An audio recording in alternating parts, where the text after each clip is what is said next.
नमस्कार मित्रांनो, न्यू मधुर मराठी या चॅनलमध्ये आपलं स्वागत आहे। घरोघरी मातीच्या चुली या मालिकेच्या आजच्या एपिसोडमध्ये आता विशालचा मर्डर झालेल्या ठिकाणी पोलीस पोहोचलेले असतात आणि त्यांची सगळी काही कायदेशीर कारवाई सुरू असते।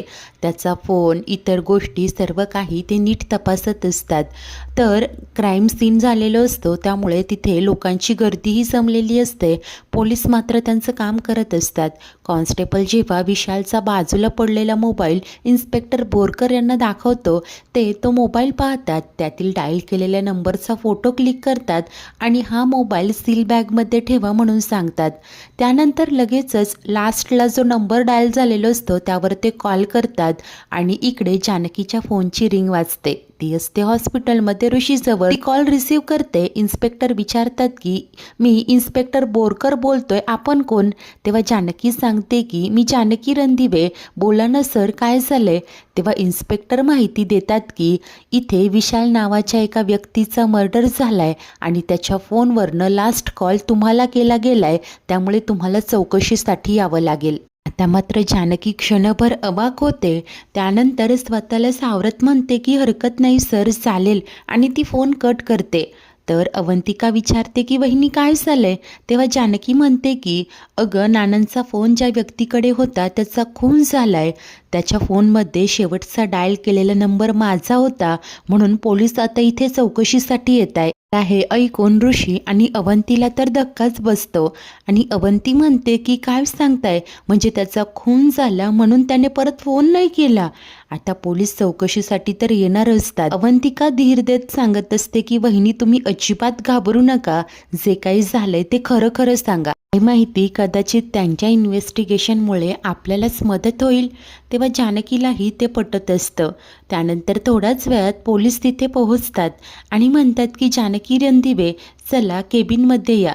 जानकी मुकाट्याने त्यांच्या मागोमाग येत असते, तर राहुल मात्र तोंडावर मास्क लावून चेहऱ्यासमोर पेपर धरून त्यांच्याकडे नजर ठेवूनच असतो।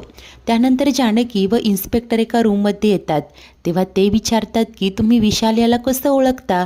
जानकी उत्तर देते की नाही सर, मी त्याला पर्सनली नाही ओळखत। तेव्हा ते पुढचा प्रश्न करतात की पण मग त्याच्या फोनमध्ये शेवटचा नंबर तुमचा कसा? तेव्हा ती सांगू लागते की खरं तर तो फोन करून मला ब्लॅकमेल करत होता। इन्स्पेक्टर धक्क्याने विचारतात की काय, पण कशासाठी? तेव्हा जानकी सांगते की पैशांसाठी।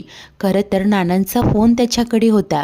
नानांना या हॉस्पिटलमध्ये ॲडमिट करण्यात आलं तेव्हा तो इथेच वॉर्ड बॉय म्हणून काम करत होता, परंतु नंतर त्याला काढून टाकण्यात आलं। दारू पिण्याच्या कारणावरून काढलं होतं।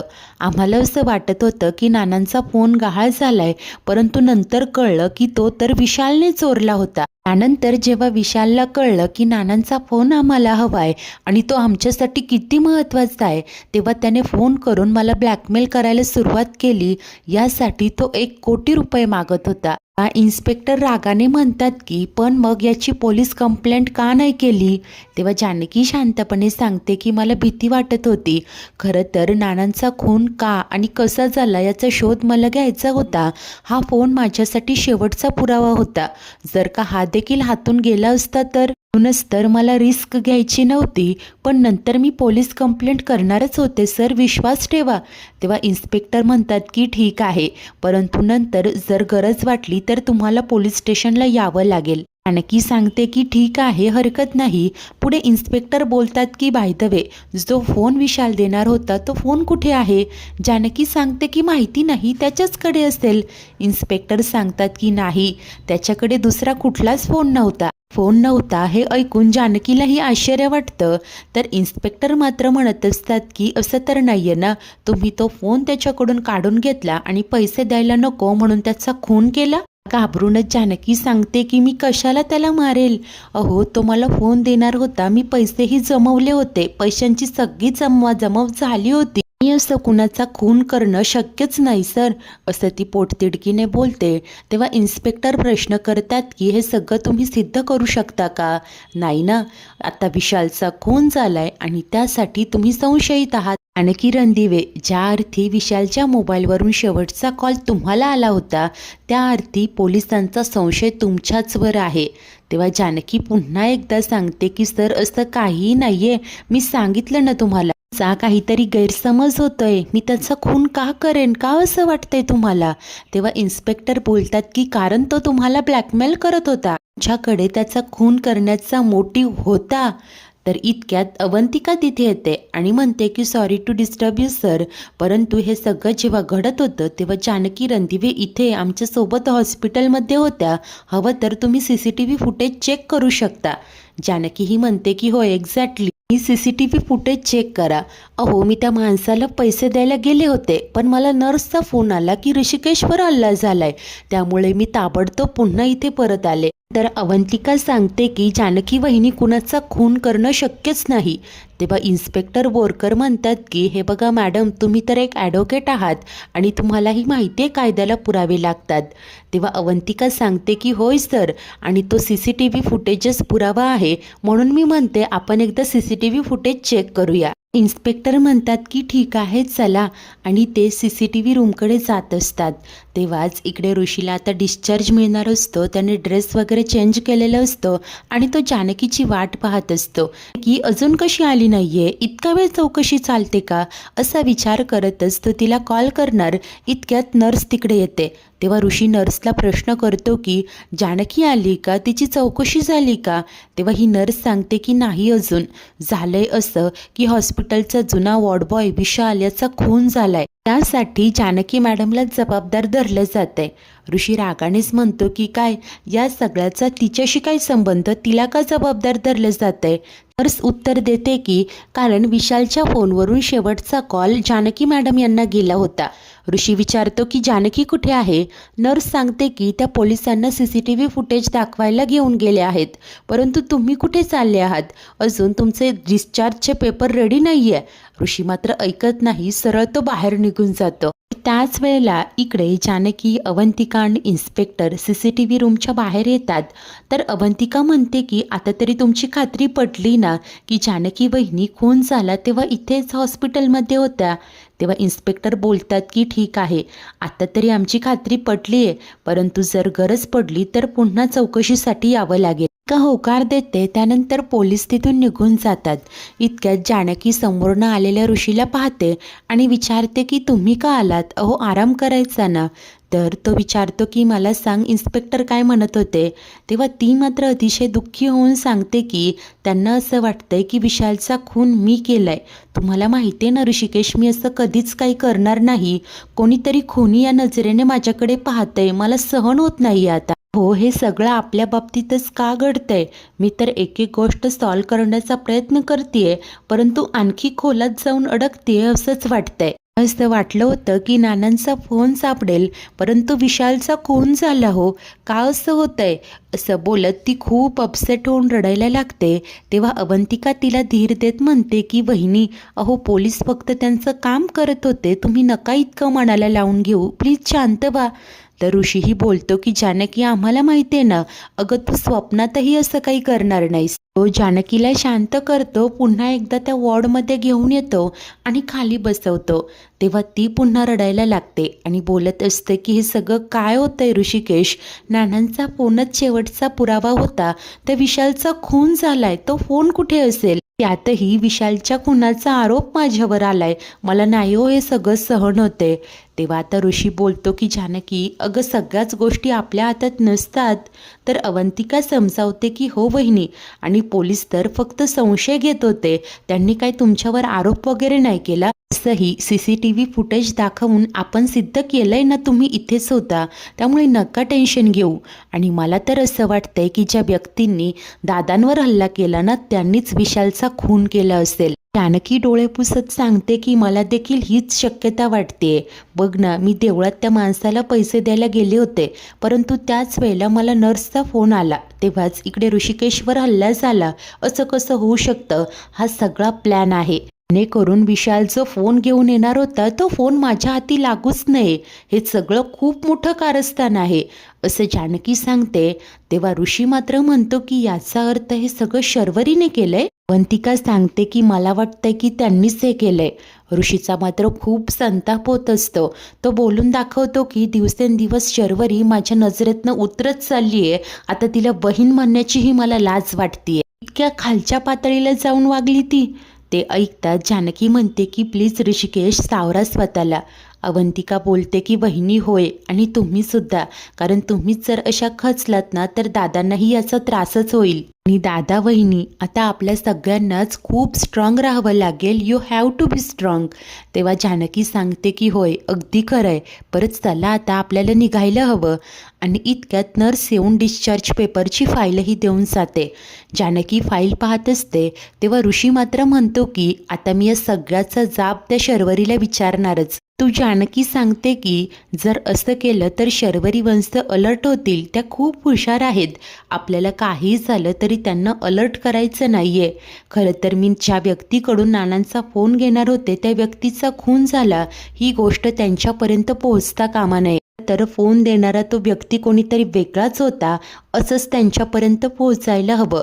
घरी गेल्यानंतर मी 1 करोडचा विषय काढेनच, परंतु दुसरा कुठलाच विषय त्यांच्यापर्यंत जाता कामा नये. जर का शर्वरी वंशांनी हे केलं असेल ना तर आपल्याला नक्कीच काही ना काहीतरी कळेल असं तिला वाटतं. परंतु अवंतिका सांगते की नाही वहिनी, तुम्हाला माहिती आहे ना त्या किती स्मार्ट आहेत. इनफॅक्ट हे सगळं कळल्यावर आपल्यासमोर इनोसंट असल्याची ॲक्टिंग करतील त्या. तू जानकी सांगते की प्रयत्न करून बघायला काय हरकत आहे. बरं चला आता निघूया. आणि ते तिघेही घराकडे निघतात. तेव्हाच इकडे घरी रूममध्ये आल्यावर हा राहुल म्हणत असतो की नशीब, अगं तिथे मला त्या जानकीने किंवा पोलिसांनी बघितलं नाही.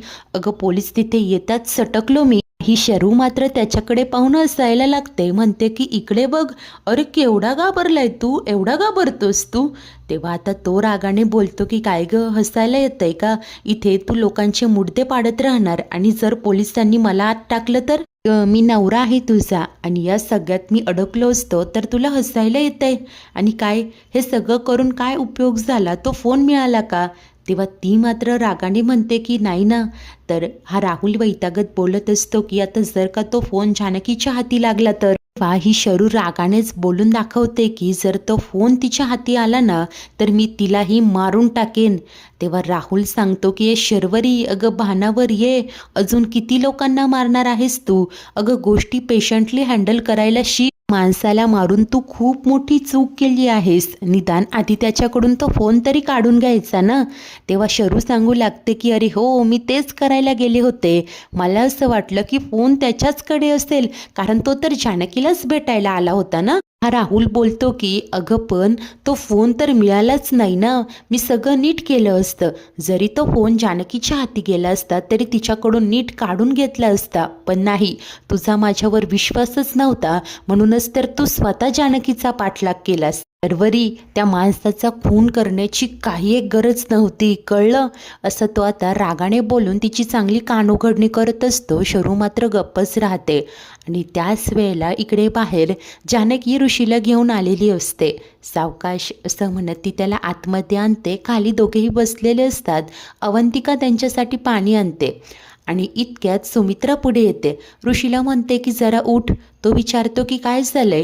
तेव्हा सुमित्रा जानकीकडे कटाक्ष टाकत म्हणते की अरे तुझ्यावर आजूबाजूच्या लोकांची वाईट नजर पडली असू शकते ना. तुझ्याबद्दलचे त्यांचे विचार देखील बदललेले असू शकतात. आता जानकी ऋषी दोघेही धक्क्याने पाहत राहतात. तो बोलतो की आई अगं काय म्हणते तू. तेव्हा ती सांगते की तुला नाही कळणार, मला जे करायचं आहे ते करू दे. सुमित्रेला तिची दृष्ट काढायची असते. त्यानंतर ऋषी काही एक बोलत नाही, तो मुकाट्याने उभा राहतो. तेव्हा सुमित्रा त्याच्यावरनं मीठ मोहऱ्या उतरवतच त्याची दृष्ट काढते. ते सगळं बाजूला टाकून येते आणि त्यानंतर अवंतीला सांगते की ऋषिकेशसाठी चहा टाक. तेव्हा आता अवंतिका निघणार. ते जानकी बोलते की तू थांब, मी टाकते. परंतु ही सुमित्रा तर आता पूर्णपणे वेगळंच वागत असते. ती म्हणते की अवंतिका, मी तुला सांगितलंय ना. मग अवंतिका म्हणते की हो हो आई, आणते मी चहा. आणि ती किचनकडे निघून जाते. तेव्हा ऋषी या सुमित्रेला विचारतो की आई, तू जानकीशी असं का वागते. त्यावर सुमित्रा सांगते की कारण ती वागलीच तशी. तर ऋषी विचारत असतो की काय झालंय. तेव्हा सुमित्रा म्हणते की हे बघ, तू आत्ताच हॉस्पिटलमधून आला आहेस, कशाला उगीच वाद घालायचा.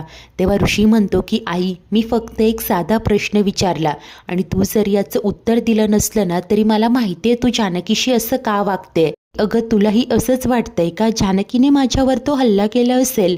अगं आई जानकी असं का करेन? तेव्हा सुमित्रा म्हणते की अरे तू शर्वरीची साथ देऊ नये म्हणून ही काहीही करू शकते हे आता कळून चुकलंय मला. दिसते तितकी साधी नाहीये ती, नागिनीसारखी आहे. अरे हिला कितीही दूध पाजलं ना तरी ती दंश करणारच. आता हे शब्द तर जानकीच्या हृदयाला घरं करत असतात. तर ऋषी मात्र म्हणतो की आई अगं बस प्लीज, हे असलं काही बोलू नकोस तू. अगं कोण भरवतं तुझ्या डोक्यात हे सगळं? इतक्या वर्षांपासून तू जानकीला ओळखतेस, तुला खरंच असं वाटतं ती हे करेल? तेव्हा जानकी स्पष्टपणे म्हणते की राहू देत ऋषिकेश, कुणाला काही एक्सप्लेनेशन देण्याची गरजच नाहीये. आणि हो, राहिला प्रश्न कुणाला माझ्याबद्दल काय वाटतंय, कोण काय विचार करतंय, तर मला आता याने नाही फरक पडत. कारण मला माहिती आहे मी कशी आहे आणि काय आहे ते. असं म्हणत ती आता सुमित्रेकडे पाहत असते आणि इतक्यात जानकीच्या मोबाईलची रिंग वाजते. की आता फोन रिसीव करते आणि म्हणत असते की हो दादा, हे बघा जमेल तितके पैसे अरेंज करा. नाही नाही काळजी करू नका, तुमचे सगळे पैसे मी वेळेत परत करेल. सुमित्रा आता कांटाव करत तिचं बोलणं ऐकत असते. म्हणते की कमाल आहे, सगळ्या प्रॉपर्टीची मालकीन ही आणि हीच लोकांकडे पैसे मागते. तेव्हा जानकी उत्तर देते की हो मागते, कारण नानांनी घातलेले नियम मला देखील लागू होतात. सगळी अथॉरिटी जरी माझ्याकडे असली तरी कामाव्यतिरिक्त मी एकही पैसा स्वतःसाठी वापरू शकत नाही. सुमित्रा तिला जाब विचारत असते की परंतु तुला इतके पैसे हवेत कशासाठी? तर ऋषी आता उभा राहतो. जानकीचा हा सगळा प्लॅनच असतो. ती आता सुमित्रेला खोटं सांगत असते की कारण मला एका माणसाचा फोन आला होता, त्याच्याकडे नानांचा फोन आहे आणि त्याचं असं म्हणणं आहे हा फोन हवा असेल तर त्याला 1 कोटी रुपये लागतील. सुमित्रा धक्क्याने म्हणते की काय अगं काय बोलते, एका साध्या फोनसाठी 1 करोड आणि त्या फोनची एवढी काय गरज आहे? जानकी स्पष्टपणे सांगते की कारण त्या फोनमध्ये नाना आणि विक्रांत भाऊजींच्या खुनाचं सत्य दडलंय. होय आई, मी तुम्हाला सांगितलं होतं ना, मी विक्रांत भाऊजींच्या मोबाईलमधले मेसेज वाचले होते. त्यानंतर ते मेसेज डिलीट झाले आणि आम्ही नानांचा फोन शोधायला सुरुवात केली. तेच मेसेजेस नानांच्या मोबाईलमध्ये असतील याची खात्री आहे मला.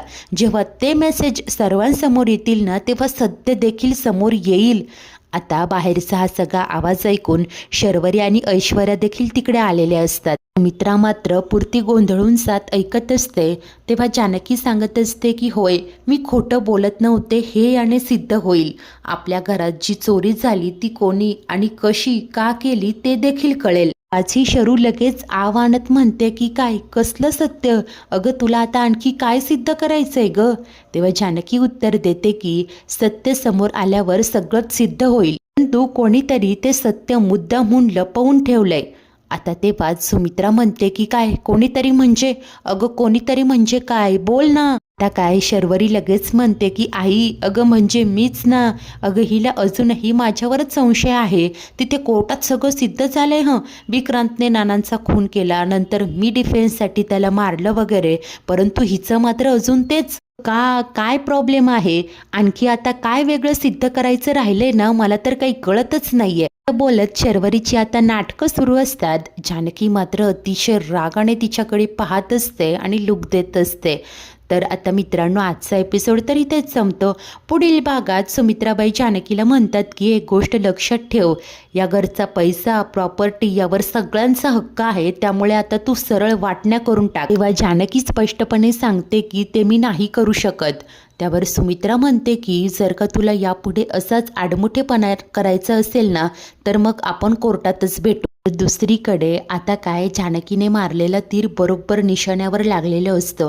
तिने फोनचं जे खोटं नाटक पुन्हा सुरू केलेलं असतं, त्यामुळे शर्वरी टेन्शनमध्ये येते आणि राहुलला म्हणत असते की सगळ्यात आधी तर हे शोधावं लागेल की ती जानकी खरं बोलते की खोटं, आणि महत्त्वाचं म्हणजे तो फोन कुठे आहे. मित्रांनो आता खरोखर सुमित्रा जानकीला कोर्टात खेचेल का?